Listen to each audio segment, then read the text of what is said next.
আপনারা জানেন ডাকসুর আমেজে শিক্ষার্থীরা উচ্ছ্বসিত হয়ে উঠছে, কিন্তু সেখানে আমরা আমাদের যে লেভেল প্লেইং ফিল্ড থাকা দরকার ছিল, আচরণবিধিগুলো যেভাবে মানা দরকার ছিল, এবং বিশ্ববিদ্যালয়ের যে নির্বাচন কমিশন, সেই নির্বাচন কমিশনের যেই নির্বাচন কার্যবিধিগুলো শক্তভাবে হ্যান্ডেল করা দরকার ছিল, সেখানে আমরা দারুণভাবে ঘাটতি লক্ষ্য করছি।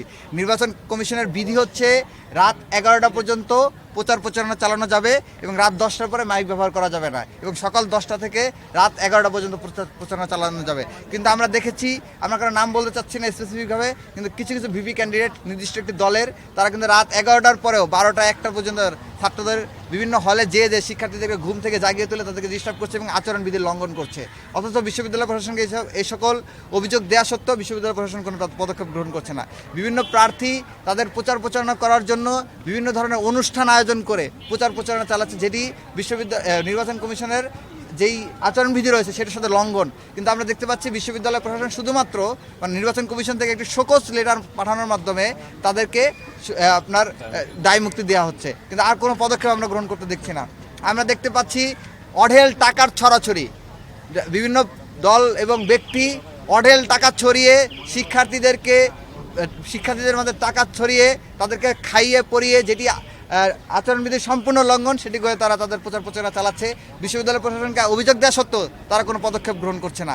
আমরা এই তীব্র নিন্দা জানাই এবং বিশ্ববিদ্যালয় প্রশাসনের কাছে আহ্বান জানাবো, আপনারা এই ধরনের বিমাতা সুলভ আচরণ পরিহার করে আপনাদের যে দায়িত্ব সেটি সঠিকভাবে পালন করুন। আরেকটি বিষয় একটু না বললেই নয়, যে আমাদের যে আচরণবিধি ছিল সেখানে বলা ছিল যে আমরা পোস্টার ছাপাইতে পারবো সাদা কালো, এবং লিফলেট হ্যান্ডবিল ছাপানো যাবে, এবং সেখানে বলা ছিল আমরা দেওয়ালে চুনকালি দিয়ে কিছু লিখতে পারবো না, এটা নিষিদ্ধ ছিল।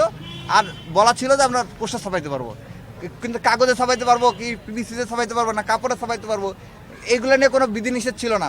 এবং গত ডাকসুতে আপনারা দেখেছেন, এখানে অনেকেই গত ডাকসুর সাক্ষী, আমি অনেকেই চিনি, দেখেছেন যে গত ডাকসুতে পিভিসি ব্যানার দিয়ে কিন্তু প্রচার প্রচারণা চালানো হয়েছে, কাপড়ের প্রিন্ট দিয়ে কিন্তু প্রচার প্রচারণা চালানো হয়েছে সাদা কালো। কিন্তু হঠাৎ করে দেখলাম একটি নির্দিষ্ট দলকে সুবিধা করে দেওয়ার জন্য একদিন পরে হঠাৎ করে একটি নোটিশ দেওয়া হলো, সেখানে নিষেধাজ্ঞা দেওয়া হলো যে পিভিসি ও কাপড়ের ব্যানার প্রিন্ট চালানো যাবে না। অথচ আমরা যারা তাহলে টাকা খরচ করে প্রিন্ট দিয়ে ফেললাম, ধার দেনা করে, আমাদের তো এমন কেউ না যে ফান্ডিং করবে, আমরা নিজেরা ধার দেনা করে আমাদের জায়গা থেকে আমরা যখন কিছু ব্যানার পোস্টার প্রিন্ট দিয়ে ফেললাম, তখন আমরা দেখতে পেলাম যে এই ধরনের একটা নোটিশ আসছে। তো আমাদের যে ক্ষতিপূরণ হলো, সেই ক্ষতিপূরণ দায়ভার কে নেবে? এবং কিছু বাম সংগঠন এবং বাম নেতৃবৃন্দ এবং কিছু ঐক্যবদ্ধ শিক্ষার্থী জোটের যে প্যানেল রয়েছে শিবির সমর্থিত, তারা যে একদিন প্রচার প্রচারণা চালিয়ে ফেললো পিভিসি ব্যানার দিয়ে, এবং একটা নির্দিষ্ট দল প্রচার প্রচারণা শুরু করতে পারে নাই বলে তারা যে বাধা দিল, এই দায়ভারটা কে নেবে?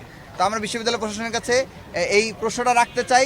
আমরা মনে করছি যে এখনও বিশ্ববিদ্যালয় প্রশাসনের যে সততা, স্বচ্ছতা এবং নিরপেক্ষতা থাকা দরকার ছিল, সেটাতে অনেকটা ঘাটতি আমরা এখন লক্ষ্য করছি, এবং নির্বাচন কমিশনের যে লেভেল প্লেইং ফিল্ড সৃষ্টি করা দরকার ছিল, সেখানে আমরা অনেক ঘাটতি লক্ষ্য করছি।